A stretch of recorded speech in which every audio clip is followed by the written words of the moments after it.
আব্বু অসুস্থ হওয়ার পর থেকেই মানে মোটামুটি বলা চলে যে আমার আম্মু একটু মানে বদলে যাওয়া শুরু করে। এটা কি বাবা অসুস্থ হয়ে যাওয়ার পরে ফার্স্ট টাইম আপনারা নোটিস করলেন? আপনার বড় বোনের সাথে আপনার বয়সের ডিফারেন্স কত? আমার আপুর সাথে আমার 6 বছরের পার্থক্য। তার মানে উনি হচ্ছেন রাইট নাও 30 এবং আপনি হচ্ছেন 24। তো তারপর কিছুদিন পর থেকে আম্মু মানে একটু অন্যরকম কথাবার্তা শুরু করে আর কি। টেল মি ফ্র্যাঙ্কলি, যেটা আপনার সঙ্গে হয়েছে, মানে কি বলেছে অন্যরকম বলতে আমি বুঝবো না, ঘটনা জানতে চাই। What happened?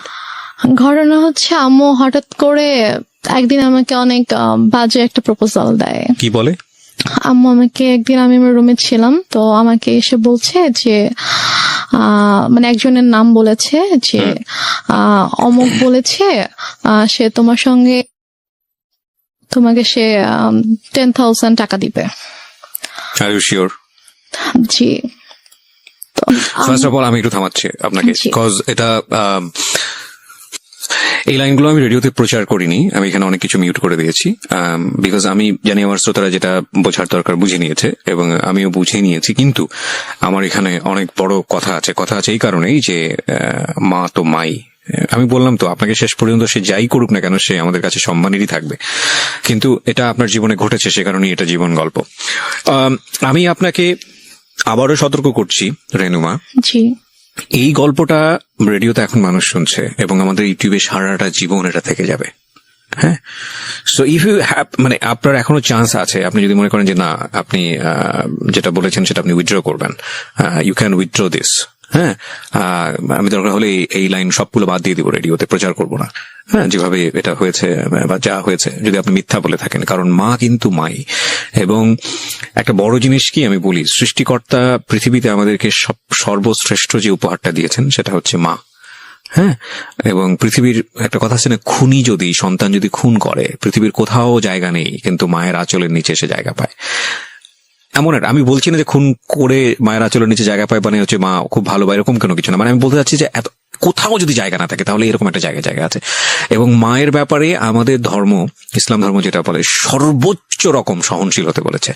এবং বাবা মায়ের সেবা দানের জায়গাটাতে এমন বলা হয়েছে যে যখন তারা বৃদ্ধ হয় তখন তাদের কেমন ভাবে লালন পালন করো, যেভাবে তোমাদেরকে ছোটবেলায় লালন পালন করা হয়েছে, এবং শব্দটি পর্যন্ত উচ্চারণ করো না, এইরকম প্রায়োরিটি দেওয়া হয়েছে। তো এবং আরো আপনি যদি নিজে খোঁজ করেন আপনি নিজেই দেখতে পারবেন। আমি একজন ধর্মীয় বেত্তা নই, আমি যতটুকু জানি ততটুকু আপনার সঙ্গে শেয়ার করলাম। তো এটা তো ধর্মীয় দিক, আপনি ধর্মীয় দিকের বাইরেও যদি আসেন, সামাজিক ভাবেও যদি আসেন, পারিবারিক ভাবেও আসেন, একটা মা সমাজের জন্য, পরিবারের জন্য কত বড় ভূমিকা রাখে এটা বলার অপেক্ষা রাখে না, সেটা সারা দুনিয়া ব্যাপী সমান। But your case is truly exceptional যদি সেটা হয়ে থাকে। সো আমি আপনাকে আরেকবার সুযোগ দিচ্ছি যে আপনি যেটা বলছেন চাইলে আপনি সেটা উইথড্র করতে পারেন। আমি সেটা উইথড্র করব না, কারণ এটা আমার সাথে ঘটেছে। আমার নিজের মা যে আমাকে জন্ম দিয়েছে সে আমার সাথে এরকম করেছে। ওকে, তারপর কি হলো? তারপর আমার মা আমাকে এভাবে বলার পরে আমি এতদিন সবকিছু সহ্য করেছি। আমি হয়তো টুকটাক তর্ক করেছি, ঝগড়া করেছি, বাট ওরকম এক্সট্রিম লেভেলের আমি কখনো কিছু করিনি, আমি চুপই থেকেছি। বাট আমাকে যেদিন থেকে এই কথাটা বললো তখন থেকে আমি আর কি টোটালি আমি বুঝে যাই না এই মানুষটা কখন আমার ভালো চায়নি। সো আপনার লেখাপড়া কি ওই সময়টাতে স্টপ ছিল? আমার লেখাপড়াটা স্টপই ছিল, কারণ আগে আমি মেন্টালি ডিপ্রেসড ছিলাম, আমি পড়তে পারতাম না, আমি পড়তাম না। তারপর বাসায় কোনো টিচারও ছিল না। যে লোকটার নাম বলা হয়েছে সে লোকটাকে আপনি চিনতেন? হ্যাঁ, লোকটাকে আমি চিনতাম। ওনার কি আসা যাওয়া ছিল আপনার বাড়িতে? না, আমাদের বাসায় আসা যাওয়া ছিল না, কিন্তু উনি হচ্ছে আমাদের যে এলাকাটায় আমরা ছিলাম ওই এলাকারই ছিল উনি। উনি কি প্রভাবশালী লোক ছিল? মোটামুটি। ওকে, আচ্ছা তারপরে আমার মা, আমি জাস্ট স্ট্রেট বলে দেই যে আমার পক্ষে এটা সম্ভব না। তখন আমাকে বলে যে তোমার কি আরো বেশি টাকা লাগবে? তা আমি বলি যে না, আমার টাকা লাগবে না, বাট আমি এই ধরনের কোনো কিছু করব না। সো প্লিজ তুমি কখনো এই ধরনের কথা। অভাব তো ছিল না আপনাদের ফ্যামিলিতে? না, আমার ফ্যামিলিতে কখনো মানে আর্নিং সোর্সের দিক থেকেও তো কোনো সমস্যা ছিল না? আর্নিং সোর্সে কোনো প্রবলেম ছিল না, আমাদের যে টাকা পয়সার কোনো সমস্যা থাকা সেটাও ছিল না। আর আমার টোটাল খরচটা আপু বেয়ার করতো, আম্মুর জন্য একটা বড় একটা অ্যামাউন্ট পাঠাতো। মানে তখনও কি আপনি আপনার ফ্যামিলিতে অভিভাবক বলতে আপনার মার পরে তো আপনার আপু ছিল, তখনও বিষয়গুলো আপনি কেন আপুকে জানাচ্ছিলেন না? আপুর সাথে আমার কমিউনিকেট করার কোনো ওয়ে রাস্তাটাই ছিল না, মানে একদম গৃহবন্দী থাকতেন টোটালি। ইভেন কি মানে আমি হচ্ছে ঢাকা থেকে যখন চলে আসলাম একেবারে, তার কয়েক মাস পর আমাদের বাসায় 3টে লাইনটা ক্লোজ করে দেওয়া হয়। Okay. লাইনটা অফ করে দেওয়া হয়। আর আম্মুর ফোনটা সব আম্মুর কাছে থাকতো, আর আমার তো ফোন ছিল না। আর আমাকে তো বাসা থেকে বেরোতে দিত না, কোথাও যেতে দিত না। কোথাও গেলে সেটা আম্মুর সাথেই। বাসায় কেউ আসলে, মানে কোনো গেস্ট যদি আসতো বাসায়, তো তার সামনে সবসময় আম্মুই আছে। আচ্ছা ঠিক আছে, তারপরে কি হয়? তো তারপরে আম্মু আমাকে কয়েকবার এই ব্যাপারটা নিয়ে বলে, ইভেন আমাকে এভাবে বলে যে তোমার কি আরো বেশি টাকা লাগবে, লাগলে বলো, কোনো সমস্যা নেই। আমি ওনাকে বলছি, আমি বলি যে আম্মু প্লিজ, আমি তোমার অনেক কিছু সহ্য করেছি, তুমি যখন যেটা বলেছো আমি তোমাকে দিয়ে দিয়েছি। আমার গহনা তো তোমার কাছে ছিল, আমার প্রপার্টি গুলো আমি তোমাকে দিয়ে দিয়েছি। But তুমি আমাকে এটা করতে বলো না, আমার পক্ষে পসিবল না, আমি এটা করতে পারবো না। তখন থেকে আমার প্রতি প্রচন্ড খারাপ ভাবে মানসিক আর শারীরিক নির্যাতন শুরু হয়। কথায় কথায় আম্মু আমাকে মারতো। মানে তার কথায় একটা ছিল যে তোমাকে এটা করতে হবে, তুমি এটা করো। বিভিন্ন সময় বিভিন্ন অ্যামাউন্ট বলতো, বিভিন্ন লোকের কথা বলতো যে কি হয় এমন করলে, কি সমস্যা তোমার, এত অহংকার কিসের, তুমি নিজেকে কি মনে করো, তুমি কেন এত অহংকার দেখাবা, তোমার তো কিছু নাই, তুমি কি করে খাবা, তোমাকে যদি আজকে আমি বাসা থেকে বের করে দিই, তোমাকে যদি আমি কোনো মানে খাবার না দিই, কিছু না দিই, তুমি কি নিজে কিছু মানে 1 টাকা দিয়ে কিনে খেতে পারবা, তোমার কি অ্যাবিলিটি আছে, তোমার কিন্তু কিছুই নাই। সো তোমাকে আমার কথা মানতে হবে, যদি না মানো তাহলে কিন্তু আমি তোমাকে আবার বাসা থেকে বের করে দিব। ঠিক আছে, তখন তুমি কোথায় যাবা, কি করবা, তোমাকে কিন্তু এটা করেই খেতে হবে। সো বেটার তুমি আমার কথা শুনো, এখানে থাকো, থেকে করো। আমি বলছি আমি এটা করবো না। তারপর গিয়ে যেটা হয় সেটা হচ্ছে যে আমাকে প্রচন্ড মারতো, মানে হাতের কাছে যেটাই পেতো সেটা দিয়ে আম্মু আমাকে মারতো। তারপর এমনও দিন গিয়েছে যে আমি মানে মারের ভয়ে আমি আমার রুমের দরজা আটকে দিয়ে আমি থাকতাম, রুম থেকে বের হতাম না। আম্মু রুমে এসে অনেক ধাক্কাধাক্কি করতো যে রুম খুল, কেন আটকায় রাখছিস। আমি ভয়। আচ্ছা, আপনাদের বাসাটা কেমন ছিল? আশেপাশে কি কোনো লোকজন ছিল না? আমাদের বাসাটা কিরকম ছিল, আমাদের বাসাটার হচ্ছে মানে বড় একটা জায়গা জুড়ে বাসাটা ছিল, এবং আমাদের বাসার পিছন দিকে জাস্ট একটা বিল্ডিং ছিল, আর ডানে বামে সামনে কোনো বাসা ছিল না, মানে পুরোটাই আমাদের ফাঁকা? বাসাটাই ছিল। হ্যাঁ, পুরোটাই পুরোটাই ফাঁকা আচ্ছা, ছিল। আপনাদের বাসাটা কয়তলা? আমাদের বাসাটা একতলা। একতলা, টিন শেড? টিন শেড না, ফাউন্ডেশন দেয় বাসা, বিল্ডিং। কতটুকু জায়গার উপরে?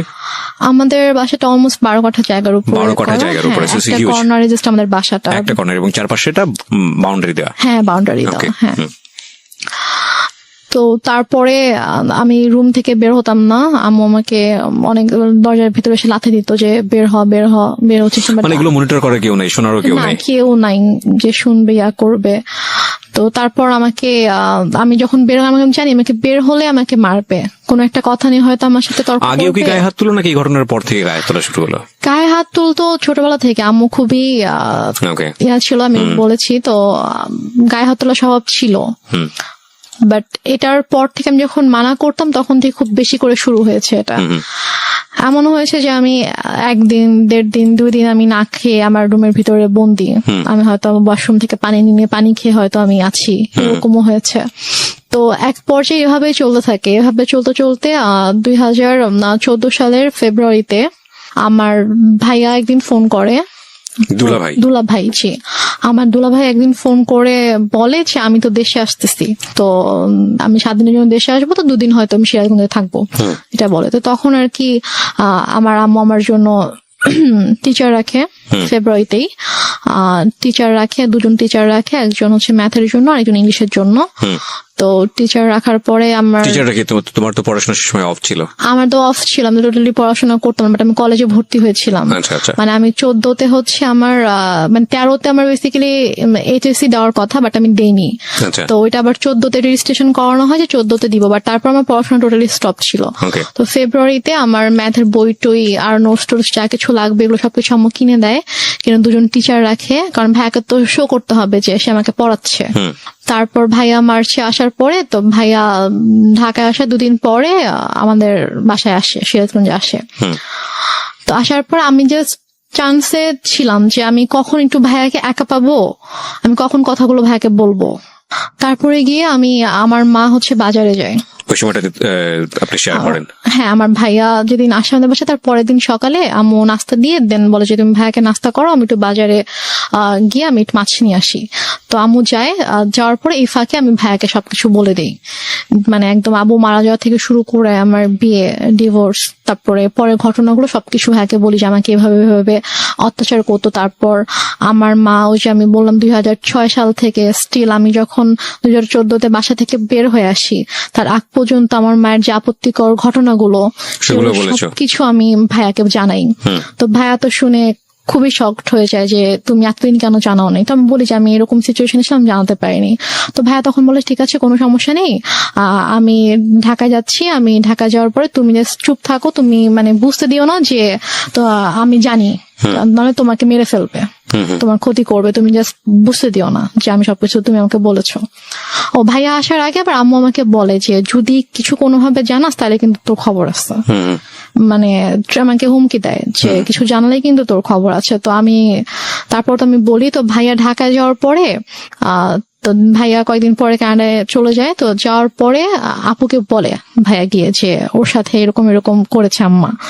তো আপু টয়লেট করতে পারে না, আপু কি করে, আপু আম্মুকে ফোন দিয়ে ফেলে, ফোন দিয়ে বলে যে তুমি কেন আমার বোনের সাথে এগুলো করেছো, তোমার কিসের অভাব ছিল, তোমার টাকা লাগবে তুমি বলতা, আরো টাকা লাগবে বলতাম, তোমাকে টাকা দিতাম, তো তুমি কেন আমার বোনকে ধরনের কথা বলেছো কেন? And finally the situation outbursting, going to be outburstered. আমি আসলে ছোট্ট একটা বিরতির পর ফিরে এসে আপনাদেরকে দেখাবো বা শোনাবো ইনফ্যাক্ট যে এই মেয়েটি এখন কোথায় দাঁড়িয়ে আছে বা কি হচ্ছে ওর লাইফে। আমরা এখানে একটা বিরতি নিতে চাই প্রিয় শ্রোতা। আপনারা শুনছেন মিস্টার ম্যাঙ্গো ক্যান্ডি প্রেজেন্স জীবন গল্প। আজকের এই গল্পটি বিশ্বাস না করাটাই ভালো। আমিও বিশ্বাস করতে পারছি না আমার জায়গাটা থেকে, এবং সবকিছু বিশ্বাস করতে হবে এমন কোনো কথাও নেই, কারণ কিছু কিছু বিশ্বাস সামনে আসলে এমন অবস্থা তৈরি করে দেয় যেটা আসলে নিজেকে অস্বস্তির মধ্যে ফেলে দেয়। কি বলবো বলুন, পৃথিবীতে এখন সবকিছুই সম্ভব। এবং এই যে আপনারা যারা ফেসবুকে আছেন, এখন তার ফেসবুকে নাই এমন লোক খুঁজে পাওয়া খুব মুশকিল। কিছুদিন আগে এরকম একটা ভিডিও দেখলাম, কলকাতার ভারতের একটা ভিডিও, যে ছেলে বাবাকে পেটাচ্ছে, এবং সেটার পেছনে আপনি দেখেছেন কিনা জানি না, আপনি যদি ফেসবুকে আছেন, সেটা হচ্ছে যে বাবাকে বোধহয় তার ওয়াইফকে মানে তার একটু মিষ্টি খাইয়ে দিয়েছিল, এবং মা হচ্ছে সুগারের পেশেন্ট বা কোনো একটা কিছু, এবং সেটার জন্য সে পেটাচ্ছে তাকে। ওই ভিডিওটা ভাইরাল হওয়ার পর তাকে পুলিশ অ্যারেস্ট করে। এবং ইন্টারেস্টিং ফ্যাক্ট হচ্ছে হলো সেই বাবাই কোর্টে গিয়ে বলেছে যে আমার ছেলে একটা, তাকে যদি না ছেড়ে দেওয়া হয় আমি সুইসাইড করব, এবং কোর্ট বাধ্য হয়ে তাকে ছেড়ে দিয়েছে। সো এই টোটাল আমি আসলে পুরো ব্যাপারটা নিয়ে কথা বলতে চাচ্ছিলাম। আমি বলছিলাম দেখেন, ওই একটা ছেলে যাকে এত কষ্ট করে মানুষ থাকে। তো এক পর্যায়ে একদিন সকালবেলা যেটা হয়, আমি ঘুম থেকে উঠে বাইরে গিয়েছি সকাল 9টার দিকে। তো আমি পানি খাওয়ার জন্য আমি ডাইনিং এ গিয়েছি। তো আমাদের বাসাটা হচ্ছে ড্রয়িং আর ডাইনিং একসঙ্গে। তো ড্রয়িং রুম দিয়ে আর কি ডাইনিং এ ঢুকতে হয় আমার বেডরুম থেকে বের হয়ে। তো আমি গিয়েছি, তো দেখি যে একজন লোক বসে আছে আমার ড্রয়িং রুমে। তো আমি ফেস চিনতাম, উনিও আমাদের এলাকারই ছিল, আমি ওর ফেস চিনতাম। তো আমি জাস্ট সালাম দিয়েছি, সালাম দিয়ে আমি ডাইনিং এ গিয়েছি, গিয়ে ফ্রিজ থেকে পানি খুলে আমি পানি খাচ্ছি। তো এর মধ্যে দেখেছি ওই লোকটা ডাইনিং এসেছে। তো আমি বলেছি যে আপনার কিছু মানে লাগবে, আপনি এখানে কেন? তো বলতেছে যে না, সে আমার হঠাৎ করে আমার হাত ধরছে। আচ্ছা ফাইন রেনুমা, আমি পার্টটা স্কিপ করতে চাই, because I know this part. Skip করতে চাই এই কারণে যে আসলে আমার মনে হয় এটা এনাফ। মানে তোমার সম্পর্কটা কেমন ছিল ফ্যামিলিতে, এইটুকু বলার, এইটুকু যতটুকু হয়েছে এতক্ষণ ধরে বলা, এটা এনাফ। বাট থাক না, কিছু বিষয়ে আমরা নাই বা রিভিল করি। ওকে, সো স্কিপ করো এটা। তারপরে কি হয়? মা তো নিশ্চয়ই বাসায় ফিরে অনেক বেশি টর্চার করে। ঘটনাটার পরে যেটা হয়, আমি জাস্ট হাতটা ছাড়িয়ে নিয়ে আমি আমার রুমে চলে যাই। চলে যাওয়ার পরে তো মা বাসায় আসার পরে আসলে ওই দিন থেকে আমার প্রতি মানে আরো বেশি শুরু হয়ে যায় আর কি। লাইক আমার পরীক্ষাও কাছে এগিয়ে আসছে, আমার এপ্রিলের 1 তারিখ থেকে পরীক্ষা ছিল। তো এটা হচ্ছে মার্চের লাস্টের দিকে ঘটনা। তো আম্মু যেটা করতো সেটা হচ্ছে যে আমার খাবারের ভিতরে ঘুমের ওষুধ মিশিয়ে রাখতো, মিশিয়ে দিয়ে দেখা যেত যে আমি ঘুমিয়ে থাকতাম, আমি পড়তে পারতাম না। তো মানে এরকম। তারপর হচ্ছে মানে আমাকে ঠিক মতো, হয়তো আমি যদি খাবার না খেতাম, যদি বলতাম যে আমি নিজে কুক করে খাই, তো বলতো যে না তুমি নিজে কুক করতে পারবে না। আমি না নিতে পারতেছি না এই কারণে মানে একদম টু বি ফ্র্যাঙ্ক বলি, সেটা হচ্ছে এই মা শব্দটা। সো এটা তোমার লাইফে অনেক ভয়ানক রকমের হয়তো অনেক ট্রমা জাতীয় কোনো কিছু, বাট আমাদের প্রত্যেকের জীবনেই এটা অনেক রেসপেক্টের জায়গাটা থেকে আমরা বরং আর না যাই, আমি বরং কিছু কোশ্চেন করে আজকের অনুষ্ঠানটা ইতির দিকে নিয়ে আসি। I am sorry to say, because আমি তোমার সঙ্গে লম্বা সময় ধরে কথা বলেছি এবং আমি জানি বিষয়গুলো আরো ইন ডিটেলে আনা উচিত।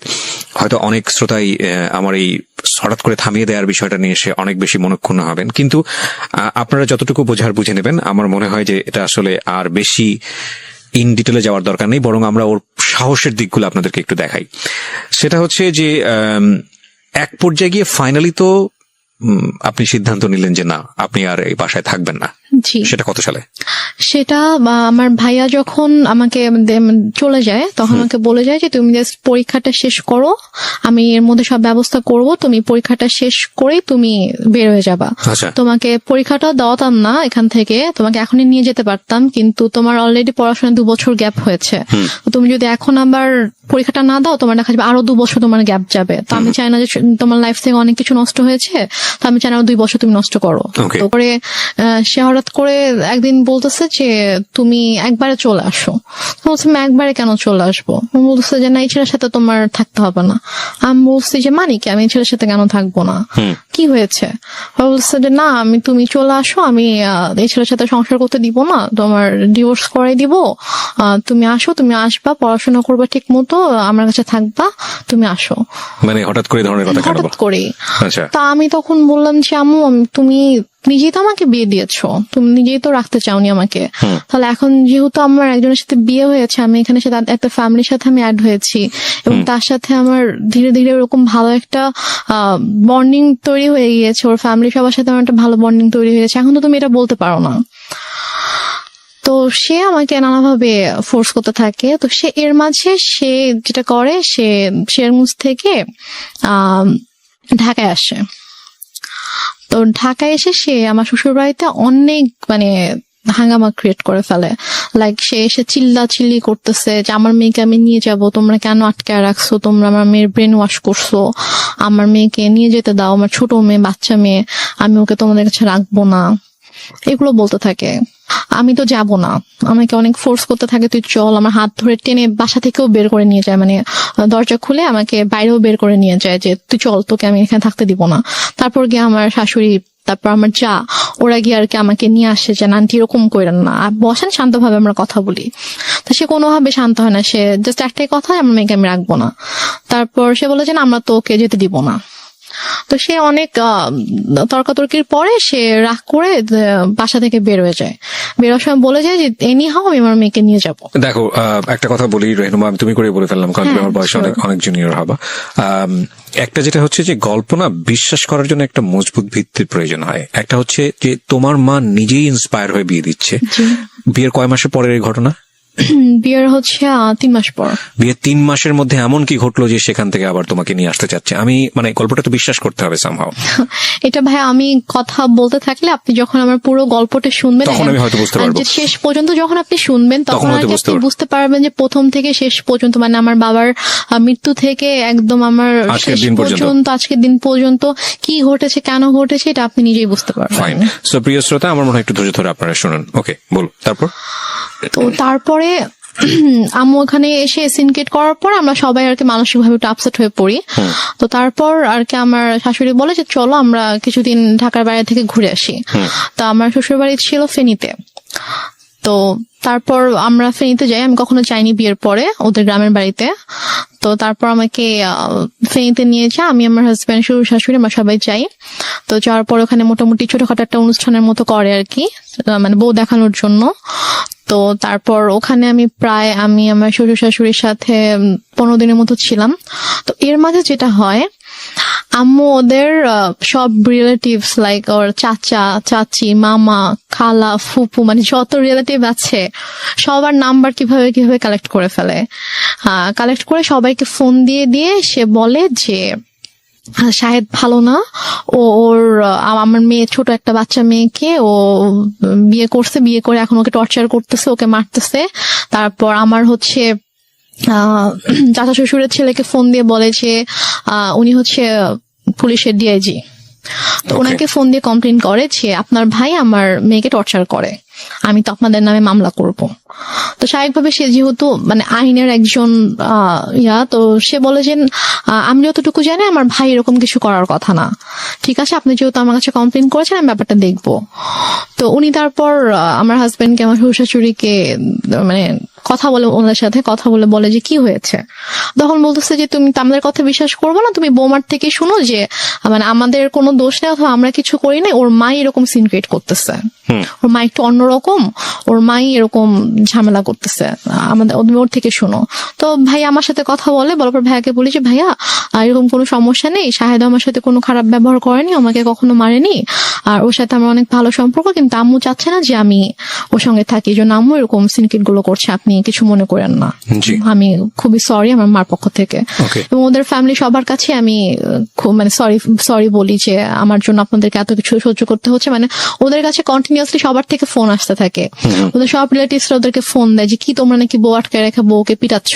তো সে যেটা করে যে ওদের মানে বাসার যে থানা ছিল ওই থানায় ফোন করে, থানার ওসিকে ফোন করে, ফোন দিয়ে বলে যে অমুক মানে অ্যাড্রেস বলে যে অমুক বাসার মধ্যে আমার মেয়েকে আটকে রাখছে, আমার মেয়েকে আমার কাছে আসতে দিচ্ছে না, আমার মেয়ে অনেক কান্নাকাটি করতেছে আমাকে ফোন দিয়ে, আপনারা প্লিজ ওখানে যান, গিয়ে আমার মেয়েকে আমার কাছে পাঠিয়ে দেন। তখন ওরা বলে যে এটা তো অমুক স্যারের বাড়ি, তো স্যারের ফ্যামিলিতে তো এরকম হওয়ার কথা না, আমি আপনার কথা বিশ্বাস করতে পারছি না, ঠিক আছে আমাকে এটা দেখতে হবে। তো উনি দেন আমার ওই যে ভাসুরকে ফোন করে, ডিআইজি যিনি ওনাকে ফোন করে বলে যে স্যার এরকম একজন ফোন দিয়েছিল, এখন আমি কি করব, আমি কি যাবো আপনাদের বাসায়? তখন বলে যে আমার বাসায় যাওয়ার কোনো দরকার নেই, উনি আমাকে ফোন দিয়েছিল, আমি কথা বলেছি, এরকম কিছু নেই, তুমি চাইলে তুমি যেতে পারো, গিয়ে আমার ভাইয়ের বউর কাছ থেকে শুনে আসতে পারো যে এরকম কিছু হয়েছে কিনা। তো সে বলে না স্যার আমি এটা দরকার মনে করছি না, তো উনি আর আসে না। তো তারপর গিয়ে তো ওই ভাইয়া যখন জানায় আমার হাজবেন্ডকে, তখন ও বলে যে অনেক হয়েছে, মান সম্মান নষ্টের একটা লিমিট থাকে, ফ্যামিলি সবার সামনে তো করেছিল, এখন এখানেও করছে, তো তুমি একটা কাজ করো, যেহেতু উনি মা যেহেতু এত করে চাচ্ছে তুমি ওনার কাছে গিয়ে থাকো, তুমি যাও, তুমি গিয়ে তার কাছে গিয়ে একটু বোঝা বলো যেরকম কেন করতেছে, তুমি কিছুদিন তার কাছে থাকো, থাকলে হয়তো তার ভালো লাগবে। আচ্ছা, এটা বলে সে? হ্যাঁ এটা বলে। তো বলে সে, ও ঢাকায় ছিল, আমি ফেনীতে ছিলাম, তো ঢাকা থেকে ফেনীতে আসে, এসে আমাকে ঢাকায় নিয়ে দেন একদিন পরে আমাকে সিরাজগঞ্জে দিয়ে আসে আম্মুর কাছে। তো ওই যে আমি গেলাম, আমাকে আম্মু আর আসতে দেয় না, সে আমার হাজবেন্ডকে আসতে দেয় না, আমাকে বলে যে নিয়ে যাবো, 15-20 দিন ছিলাম, থাকার পর থেকে তো সবাই ফোন দিচ্ছে, শাশুড়ি ফোন দিচ্ছে, শ্বশুর ফোন দিচ্ছে যে ওকে পাঠান, ওকে নিয়ে আসুক। তো তারপর গিয়ে আমি আম্মুর কাছে থাকা শুরু করলাম। তারপর আমার হাজবেন্ডের সাথে অলমোস্ট মানে 3-4 মাসের মতো আমার দেখা হয়নি, কারণ আম্মু না আমাকে যেতে দিচ্ছিল ঢাকায়, না হচ্ছে ওকে আসতে দিচ্ছিল। ও আসতে চলে বলতেছিল যে আমার কিন্তু মানে ছোট মেয়ে, ওর কিন্তু 18 বছর হয়নি, নাবালক মেয়ে, আমি কিন্তু তোমার নামে মামলা করে দিব, এই ধরনের কথা বলে। হ্যাঁ, এই ধরনের। কিন্তু যখন আপনাকে বিয়ে দেওয়া হয়েছিল সেই সময়টাতে পেপারে কি মা সাইন করেনি? না, মা সাইন করেনি। বিয়েটা কিভাবে হয়েছিল? বিয়েটা হয়েছিল হচ্ছে বাসায় কাজী এসেছিল, তো কাজী বিয়ে পড়িয়েছিল, মানে সাইনও নিয়েছিল, কাবির নামায় সাইনও নিয়েছিল, তারপর ওখানে 4 জন সাক্ষীও ছিল, কিন্তু মার সাইন ছিল কিনা অথবা করেছিল কিনা সেটা আমার ঠিক মনে নেই, তো মনে হয় না মা সাইন করেছিল। কারণ পরে যখন আমি যখন পেপারস দেখেছিলাম তখন দেখেছি ওখানে যে সাক্ষীদের সাইন ছিল, আমার আর আমার হাজবেন্ডের ছিল। সাক্ষী ছিল হচ্ছে ওর 2 জন আঙ্কেল ছিল সাক্ষী, আর আমার পক্ষ থেকে আমার একটা মামা আর আমার একটা ভাইয়া ছিল।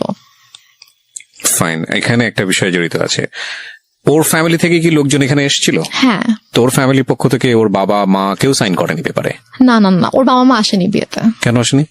বাবা মা আসেনি, বাবা তখন অনেক অসুস্থ ছিল, আর ওর মা তো রাগ করেছিল জন্য ওর মা আসেনি। Renuma, this is totally unbelievable, cause অসুস্থ হলে তো বিয়েটা পিছিয়ে যাওয়ার কথা। বিয়েটা অসুস্থ ছিল বলতে উনি হচ্ছে প্যারালাইসিস ছিল, তো উনি তো চাইলেই উনি মুভ করতে পারতো না, বাট ওর মার আসার কথা, বাট ওর মাকে ওরা কোনোভাবেই কনভিন্স করতে পারেনি।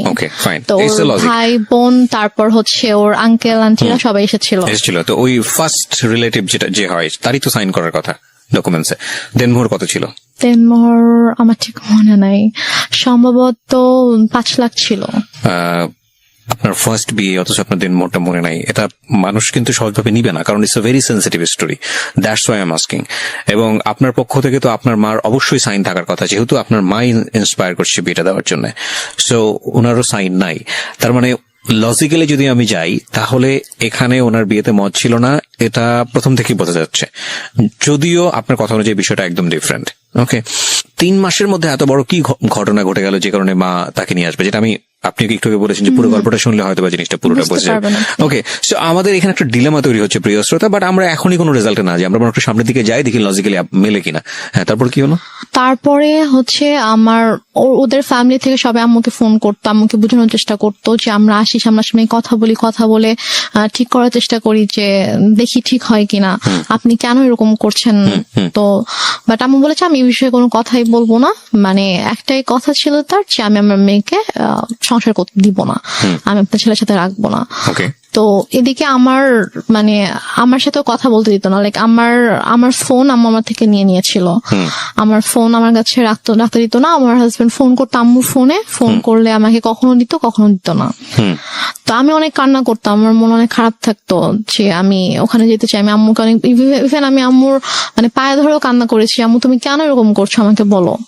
মানে সে আমাকে কোনো মানে কারণও বলতো না যে কেন সেরকম করছে। আমি বলছি আম্মু তুমি তো আমাকে বিয়ে দিয়েছো, এখন যখন আমি একটা জায়গায় গিয়েছি, আমার বিয়ে হয়েছে, আমি আমার হাজবেন্ডকে অনেক ভালোবাসি, আমি ওর ফ্যামিলির সাথে অনেক ভালোভাবে মিশে গিয়েছি, তো এখন কেন তুমি সবাইকে এরকম কষ্ট দিচ্ছ, আমাকে কেন তুমি কষ্ট দিচ্ছ আম্মু।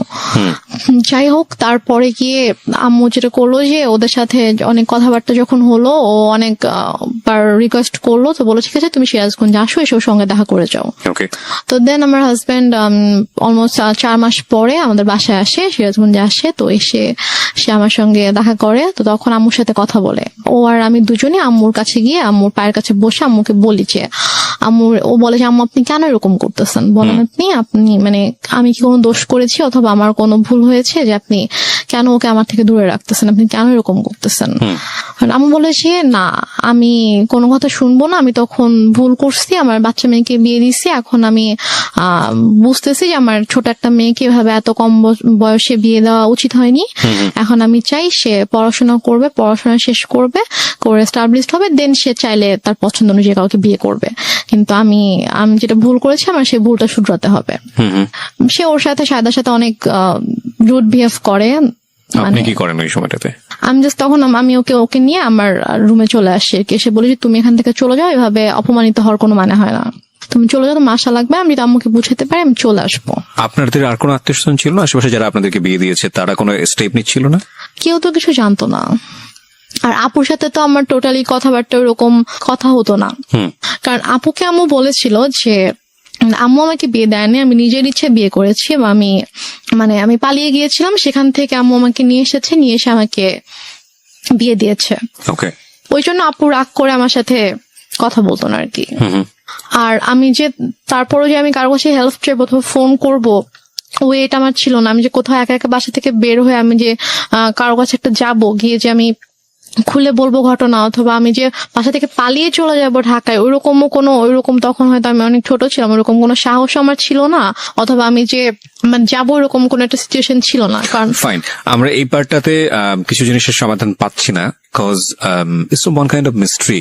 আরেকটা বিষয় সেটা হলো যে ছেলে তো ম্যাচিউর ছিল, তো ছেলে যদি ম্যাচিউর থাকে তাহলে ছেলের একটা, এবং মেয়েরও দেখলাম যে ওখানে মানে আমাদের রেহনুমারও একটা ইচ্ছা ছিল, মানে শাহেদ ম্যাচিউর, রেহনুমার ম্যাচিউর বয়সের দিকে যে নেওয়ার জন্য ট্রাই করছে আমাকে।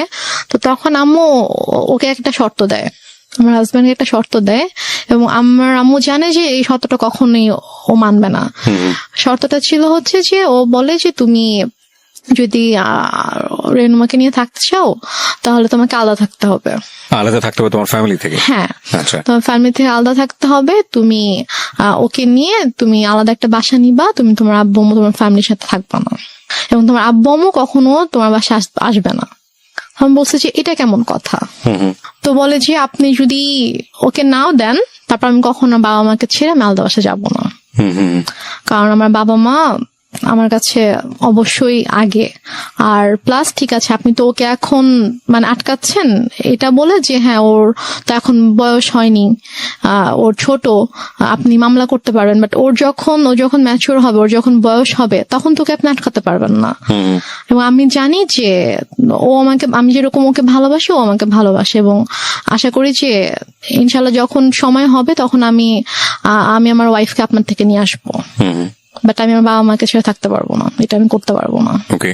তারপর যেটা হয় যে ওর সাথে আমার তো কাছে তো ফোন ছিল না, ওর সাথে যোগাযোগের একমাত্র ওয়ে ছিল আম্মুর ফোন। তো আম্মু ওর কাছ থেকে ফোনটা নিয়ে ওকে ফোন করার জন্য অনেক রিকোয়েস্ট করতে হতো, অনেকবার ফোন দেওয়ার পরে হয়তো আম্মু আমাকে ফোন দিত। তো এইভাবে আর কি যোগাযোগ ছিল। তো এক পর্যায়ে যেটা হয় যে ও মাসে হয়তো একবার আসতো, দুবার আসতো, এসে আমার সাথে দেখা করে জাস্ট চলে যেত ঢাকায়। তারপর আম্মু একবার হচ্ছে ওই ঈদের সময় ওর আপু আম্মু সবাই ফোন করে যে ওকে একটু পাঠান, আমরা সবাই একসাথে গ্রামের বাড়িতে গিয়ে ঈদ করবো, তো ও না থাকলে কেমন হবে, ওকে একটু পাঠান। তো আম্মু কোনোভাবে পাঠাতে চায় না, বাট ওরা যখন সবাই ফোন দিয়ে অনেক রিকোয়েস্ট করে, তো তারপরে গিয়ে আম্মু বলে ঠিক আছে ওকে নিয়ে যাও। তো তারপর আমি যাই, তো ওদের সাথে একটা ঈদ করেছিলাম। তো ঈদ করে ঈদের 2 দিন পরে আর কি আমি আবার চলে আসি। তো আসার পরে তো এভাবে আর কি চলছিল, ওর সাথে মাঝে মাঝে কথা হতো। তারপর ও মাসে অথবা অনেক সময় 1 মাস 2 মাস পরে আসতো, এসে দেখা করে যেত, বাট আমাকে যেতে দিত না আম্মু। তো এদিকে আমার পরীক্ষা চলে আসছে, মানে এটা হচ্ছে 2011-তে আমার পরীক্ষা ছিল, এসএসসি পরীক্ষা ছিল। তো তারপর আমি কোনো রকমে স্কুলে যেতাম না, আমি জাস্ট বাসায় পড়তাম, পড়ে পরীক্ষা দিলাম। তো এরপরে যেটা হয়, হঠাৎ করে আম্মু টোটালি যোগাযোগ বন্ধ করে দেয়। ওকে বলে যে তুমি আর আসবা না ওর সাথে দেখা করতে। ওকে। তো বলে যে হঠাৎ করে কেন, বুঝতে যে আসবা না, তুমি আর এসো না, আসলে তুমি যদি আসো এখানে অনেক বড় সিন ক্রিয়েট হবে, আমি পুলিশ ডাকবো, তুমি আসবা না। এটা আপনার মা বলে? হ্যাঁ, এটা আমার মা শাহেদকে বলে। তো ও যেটা করে, ও আসে না, কারণ ওদের সবচেয়ে বড় ভয়টা ছিল যে মান সম্মানের ভয়, যে যাবো পুলিশ ডাকবে, মান সম্মান নষ্ট হয়ে মানুষ জানতে পারবে, যে এটা তো খুবই বাজে একটা ব্যাপার হবে আসলে। তো ও আর আসে না, আম্মুকে ফোন দিত, আম্মু আমাকে ফোন দিত না। তো ওর সাথে অলমোস্ট হচ্ছে আমার প্রায় 7-8 মাসের মতো টোটালি কোনো কথা হয় না, মানে একদমই কথা হয় না। ও আসেও না, ওর সাথে আমার কোনো কথা হয় না। তো তারপর গিয়ে আমার আপু হচ্ছে দেশে আসে 2012 সালের মেবি আগস্টের দিকে আমার আপু দেশে আসে। তো আপু আসার হচ্ছে 2-3 মাস আগে আবার আমার সাথে সাথে কথা হয়। আমি আম্মুর ফোন থেকে ওর সাথে কথা বলি। তো আম্মু যখন জানতে পারে যে হচ্ছে আপু আসতেছে, তখন আর কি ওর সাথে কথা বলে যে তো ওর আপু আসতেছে, তো ওর আপু যদি আসে, মানে আপু বলছিল যে ঠিক আছে, তো যেহেতু বিয়ে করে ফেলছে, মানে আপু জানে যে আমি যেখানে আছি, আমি অ্যাকচুয়ালি কিভাবে আছি আম্মুর কাছে এটা জানে না। আপুকে বলা হয়েছে যে ওর তো শ্বশুর শাশুড়ি ভালো না, ও শ্বশুর বাড়িতে থাকতে সমস্যা হয়, তো ছোট মেয়ে, এজন্য ওকে নিয়ে আসছি, ও এখানেই থাকবে, পড়াশোনা করবে, তারপর গিয়ে হয়তো ঢাকায় ভর্তি হবে, আচ্ছা, এটা বলছে।